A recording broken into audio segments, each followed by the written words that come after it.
La petite fille qui parlait trop. Dans son petit village, tout le monde connaissait Lila. Pourquoi? Parce que Lila était la petite fille qui parlait trop. Depuis qu'elle savait comment faire, Lila ne faisait que parler. Partout. Tout le temps. De tout et n'importe quoi et à n'importe qui. Certains trouvaient ça adorable. D'autres, au contraire, ne supportaient plus d'avoir à parler avec une fillette aussi bavarde. Parfois, Lila rencontrait des gens qu'elle ne connaissait pas, et si quelqu'un avait le malheur de lui demander son prénom, la petite fille se lançait dans une grande explication de ce type. « Je m'appelle Lila, Lila comme les fleurs violettes là, vous savez? Mais c'est pas ma fleur préférée, hein, non. Moi, ma fleur préférée, c'est le coquelicot. Et le violet non plus, c'est pas ma couleur préférée. Ma couleur préférée, moi, c'est le orange. Pas comme le coquelicot, vu que le coquelicot est rouge. Mais je suis pas obligée de dire que ma couleur préférée, c'est le rouge, juste parce que ma fleur préférée, c'est le coquelicot, vous voyez? D'ailleurs, moi, si j'ai un chat, un jour, je l'appellerai Coq, comme coquelicot, mais en plus petit, un surnom quoi. Parce que, comme ce sera mon chat préféré, je lui donnerai le nom de ma fleur préférée. Même si c'est une femelle. Coq, c'est un prénom pour un mâle ou une femelle, de toute façon. Et puis, c'est moi qui déciderai, après tout, ce sera mon chat. Souvenez-vous, la question était « Comment tu t'appelles ?» Vous l'avez compris, discuter avec Lila était très difficile. Elle parlait tellement et tellement longtemps que souvent, les gens oubliaient ce qu'ils voulaient dire. Et même, il arrivait parfois qu'ils ne comprennent pas ce que Lila elle-même tentait de leur faire comprendre, tant elle parlait vite et en si peu de temps. L'autre fâcheuse tendance qu'avait Lila, en plus de parler beaucoup, c'était de s'occuper de ce qui ne la regardait pas. Elle aimait tellement parler que dès qu'elle entendait une conversation, elle avait envie d'y participer. Aussi, un jour, par exemple, alors que deux grand-mères faisaient leurs courses au supermarché, Lila entendit leur conversation. La première grand-mère expliquait à son amie qu'elle était en train de tricoter un joli petit pull de laine pour son petit-fils. D'une grandiose impolitesse, Lila était venue s'interposer entre les deux femmes et avait donné son avis sans qu'on le lui demande. Moi, si j'étais votre petit-fils, je n'aimerais pas. La laine, ça gratte vraiment, c'est pas agréable, hein. Et puis, après, on fait des plaques rouges et c'est nul parce qu'à l'école, les autres peuvent se moquer de nous. Déjà qu'ils se moqueront de lui parce qu'il aura un pull tricoté par sa mamie, si en plus c'est un pull qui le fait se gratter tout le temps, ça va pas être facile pour lui. Puis, vous allez le faire de quelle couleur ce pull? Non, parce que c'est un garçon, hein, mais vous pouvez quand même le faire gros s'il aime le rose, hein. Tout le monde dit que le rose c'est pour les filles, mais je suis pas d'accord. Moi, c'est pas ma couleur préférée, le rose. Non, ma couleur préférée, c'est le orange et... Les deux grand-mères avaient ouvert de grands yeux derrière leurs lunettes et avaient fini par laisser Lila terminer de raconter son histoire au rayon des fruits et légumes. Oui, vraiment, Lila parlait beaucoup trop. Un beau jour, ses parents, qui s'inquiétaient pour leur fille, prirent la décision de rencontrer un médecin. Enfin, c'était un médecin un peu particulier. Partout dans la région, on l'appelait le blablatologue. Ce blablatologue était, disait-on, l'homme qu'il fallait pour soigner Lila et faire en sorte qu'elle parle moins.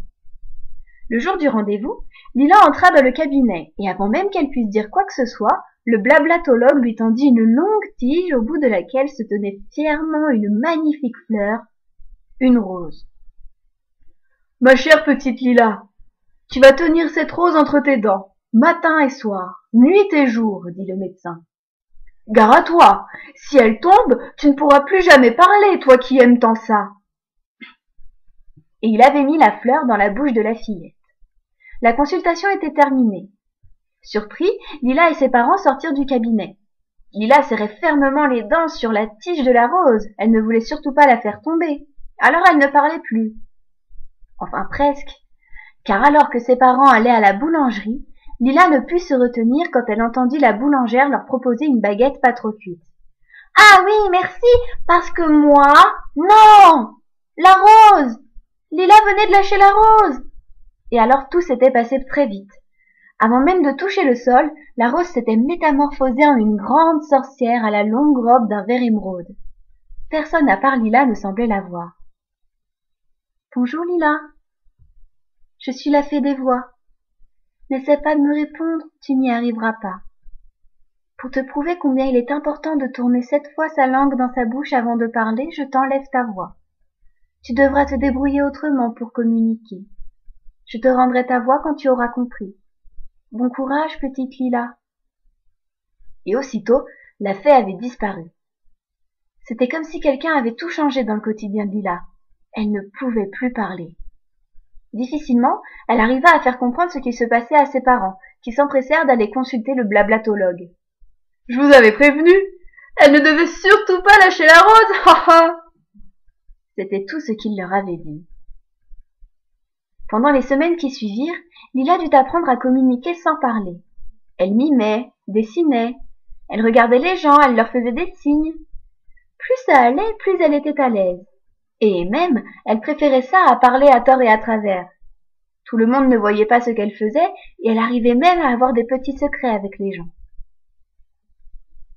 Une nuit, alors qu'elle dormait paisiblement, la douce voix de la fée des voix retentit. « Petite Lila, je t'ai bien observée. Tu as très bien su te débrouiller. Sans ta voix. N'est-ce pas plus agréable d'écouter les autres, d'entendre ce qu'ils ont à dire? Tu vois, parler c'est bien, mais il ne faut pas prendre toute la place en parlant. Car en parlant trop, tu voles la voix des autres sans le vouloir, et on n'entend plus que toi. C'est dommage. » Lila approuva d'un signe de tête. « Je pense que tu as compris, Lila. Alors tiens, je te rends ta voix. Fais-en bon usage. C'est elle qui te permet de faire entendre tes idées, tes opinions, tes choix. Pour que tout le monde l'écoute et la comprenne, apprends à l'utiliser judicieusement. » La fée fit un geste de baguette magique et un mince filet doré vint s'enrouler autour de la gorge de Lila. Comme une écharpe. La fillette le sentait, sa voix était revenue. Mais au lieu de parler, pour dire au revoir à la fée, Lila lui envoya un baiser du bout des doigts. Mouah! Une chose était certaine, Lila ne serait plus jamais la petite fille qui parlait trop. Elle deviendrait celle qui tournerait 7 fois sa langue dans sa bouche avant de parler. Et elle en était bien heureuse.